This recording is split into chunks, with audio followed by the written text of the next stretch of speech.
السلام۔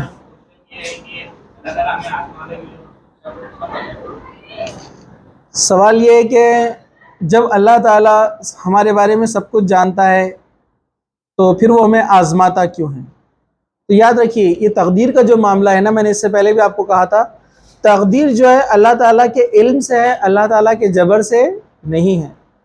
اللہ تعالیٰ کو سب معلوم ہے کہ کون انسان کیا کرنے والا ہے، کب کیا کرنے والا ہے، لیکن جو انسان کرنے والا ہے یہ اس کی خود کی مرضی ہے۔ اس سے پہلے میں نے مثال دی تھی، اگر ایک اسٹوڈنٹ پڑھائی نہیں کرتا ہے تو ٹیچر اس کو کہتا ہے کہ تم بالکل نہیں پڑھتے ہو اور تم ایگزام میں فیل ہو جاؤ گے، اور واقعی میں ایسا ہوتا ہے، وہ اسٹوڈنٹ پڑھتا نہیں ہے اور وہ فیل ہو جاتا ہے، تو کیا وہ اسٹوڈنٹ ٹیچر کو بول سکتا ہے کہ تم نے بولے تھے میں فیل ہو جاؤں گا اس لیے میں فیل ہو گیا؟ ٹیچر کیا بولے گا؟ وہ میرا نالج تھا، میں دیکھ رہا تھا دن رات تم کو، میں نے ایک اندازے سے بولا، لیکن غلطی تمہاری ہے نا، نہیں پڑھے تو ویسے ہی ٹیچر کا ایک اندازہ تھا، تو ویسے اللہ تعالیٰ کا بھی اندازہ ہے کہ یہ بندہ ایسا کرے گا اور اس کا یہ مسئلہ ہوگا اور اس کا اختتام اینڈ ایسا ہونے والا ہے، تو وہ اللہ کا اندازہ ہے۔ لیکن اللہ تعالیٰ کا جو اندازہ ہے وہ 100% صحیح ہوتا ہے، 100%، کیونکہ انسان کے اندازے میں کیا ہوتا ہے؟ گڑبڑ ہو سکتی ہے نا، کم زیادہ ہو سکتا ہے، لیکن اللہ کا اندازہ 100% ہے، اس کا علم، تو اس نے جو کہا 100% وہ ہونے ہی والا ہے۔ تو اللہ تعالیٰ کے علم سے ہے تقدیر، سمجھا آپ کو؟ لیکن جو بندہ نقصان اٹھا رہا ہے وہ اس کی غلطی سے اٹھا رہا ہے۔ اور اللہ تعالیٰ آزماتا کیوں ہے؟ اللہ تعالیٰ آزمائش میں اس لیے ڈالتا ہے تاکہ اس کے ذریعے سے آپ کے درجے بلند کرے، اور اللہ تعالیٰ کسی کو بھی نہیں آزماتا ہے، جتنی اس کی طاقت ہوتی ہے اتنا ہی اس کو آزمایا جاتا ہے۔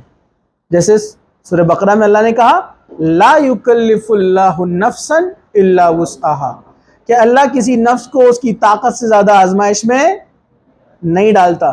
جب آپ کو کوئی آزمائش آئی ہے، تکلیف آئی، تو سمجھنا نا کہ اللہ تعالیٰ نے آپ کو اس قابل سمجھا کہ آپ کا ٹیسٹ لے رہا ہے، اب آپ کا کام ہے کہ آپ اس پہ ثابت قدم رہے، قرآن حدیث سے رہنمائی ڈھونڈے اور اس پر عمل کرے، انشاءاللہ اس کے بدلے پھر آپ کو ریوارڈ اور اجر جو ہے بہت بڑا ملنے والا ہے۔ تو ہماری آزمائش ہمارے درجات کو بلند کرتی ہے، سمجھا آپ کو؟ جیسے کچھ لوگ پوچھ رہے تھے فلسطین میں اتنا جو قتل ہو رہا ہے، جو بچوں کو مار دیا جا رہا ہے، تو اللہ تعالیٰ ان کی مدد کیوں نہیں کر رہا ہے؟ اللہ تعالیٰ اس کے ذریعے سے، اس شہادت کے ذریعے سے ان کے درجوں کو بلند کر رہا ہے۔ وہ جنت میں اعلیٰ اور اونچے مقام پائیں گے، ہم لوگوں کے مقابلے میں بھی زیادہ اونچے مقام، اور وہ جب وہاں پہنچیں گے تو وہ خوش ہو جائیں گے۔ جیسے ایک واقعہ میں آپ کو بتاتا ہوں، سورہ یاسین کے اندر اگر آپ پڑھیں گے تو سورہ یاسین میں قوم کا ذکر ہے، اسی کے نام پر سورہ یاسین، قوم یاسین۔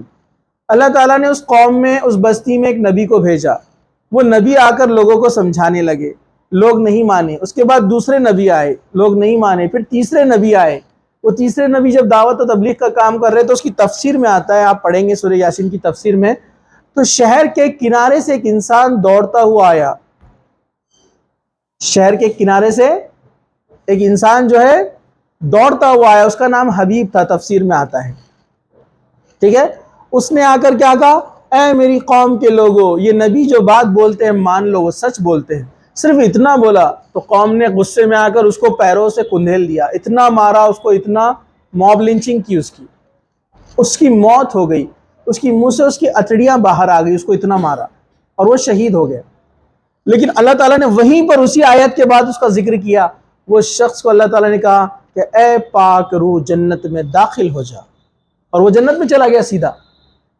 ہم کو لگ رہا ہے کہ اللہ اس کی مدد کے لیے نہیں آیا ہے، لیکن وہ جیسے ہی مرا، شہید ہوا، سیدھا جنت میں پہنچ گیا۔ اور جب وہ جنت میں پہنچا تو کیا کہہ رہا ہے؟ قرآن نے خود کہا اس کے آگے والی آیت میں کہ وہ کہنے لگا کاش کہ میری قوم جانتی کہ اللہ نے کتنا بڑا بدلہ دیا ہے مجھے۔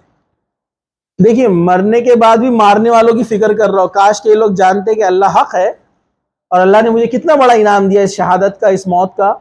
اگر یہ جانتے تو شاید یہ بھی ایمان لا لیتے۔ مطلب تو اللہ تعالیٰ آزمائش میں، تکلیف میں جب ڈالتا ہے تو آپ کے درجوں کو بلند کرتا ہے، ٹھیک ہے؟